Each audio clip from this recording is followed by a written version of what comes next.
Welcome back to yesterday's news today. So Game Pass is going to get a lot worse. Microsoft has announced today that they are raising the prices on Game Pass across the board. And in response, there has been a mass exodus of players from the service. So many players, in fact, that the page meant for unsubscribing just straight up crashed. However, there are some concessions. Ultimate is getting a big upgrade package. In terms of quality, you get more day one games and the newly added Ubisoft Plus, which PlayStation Plus kind of always had. You also get 1440p game streaming, more Microsoft rewards with the rewards points program, and the biggest addition to it, the thing that everyone and their mama has been clamoring for, a Fortnite Crew subscription, which is included with it, which is basically just a Fortnite battle pass, like a paid Fortnite battle pass. Yay. That's what I've been waiting for this whole time, to want to subscribe to Game Pass. That right there. Moving on. Cronos the New Dawn looks like it will be expanded into a multi-game IP in the nearest future. After the success of Silent Hill 2 and now Cronos, they're looking to expand their universe and continue down some familiar roads. While we aren't going to immediately get a Cronos 2, as the team has just been greenlit to work on the highly anticipated Silent Hill 1 remake, they have assured us that it is in fact in the pipeline. I am very excited for that because the Cronos is great. Cronos is genuinely good. I got a review on it. I did my review on it on YouTube. It's out already now, so if you want to go check that out, highly recommend it. Very good review done by a very cool guy who wasn't wearing a maid outfit while he was filming that. Fun fact. Frictional is once again bringing the heat. The minds behind Amnesia and Soma have teased an upcoming new horror IP called Samsara.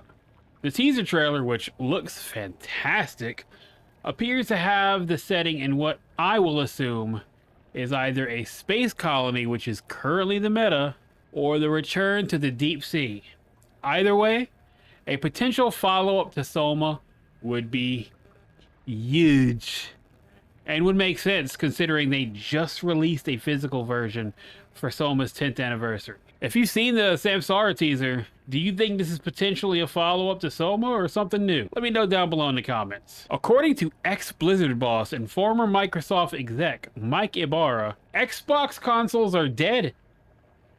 With two price hikes and sales continuing to plummet in 2025, Xbox's console business is the weakest it's been in years, especially with recent advertising campaigns such as Everything is an Xbox, where they show that nearly anything can run an Xbox game, with cloud streaming granted.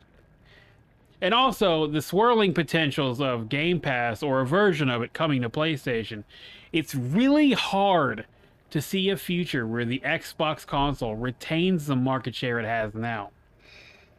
Since the announcement of the Xbox One with the always online requirement, or at least once a day online requirement, and not being able to share your games with your friends. This is how you share your games on PS4.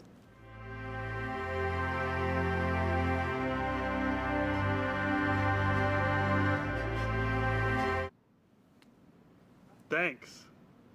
PlayStation.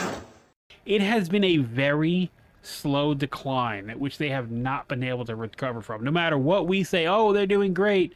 They just bought so-and-so. Microsoft bought so-and-so. Xbox didn't buy shit. Microsoft bought them. Microsoft doing fine, and they will always do fine. Xbox barely holding on, which is, you know, and genuinely, it's sad considering the hold that the 360 had on its generation. It was, I had a 360. I hold my 360 near and dear, but I'm still a PlayStation guy now because they dropped the ball right there. They dropped the ball. According to reports, Rock Band 4 is set to delist on October 5th, 2025, as the original licenses for the core soundtrack are expiring. Things like this are a real damn shame, that like a game's core component can just expire over some licensing deals. It's insane. However, Harmonix has been owned by Epic Games since 2021, And with the rollout of Fortnite Festival, it is no wonder they have no interest in renewing the licenses, as they would rather cannibalize Rock Band for the success of what is it? A Fortnite Festival, which is a no-no. You can't have their own games interfering with the success of Fortnite. No siree. Anyway, that's the news. Thanks for watching, and I will see you next time for more of yesterday's news today.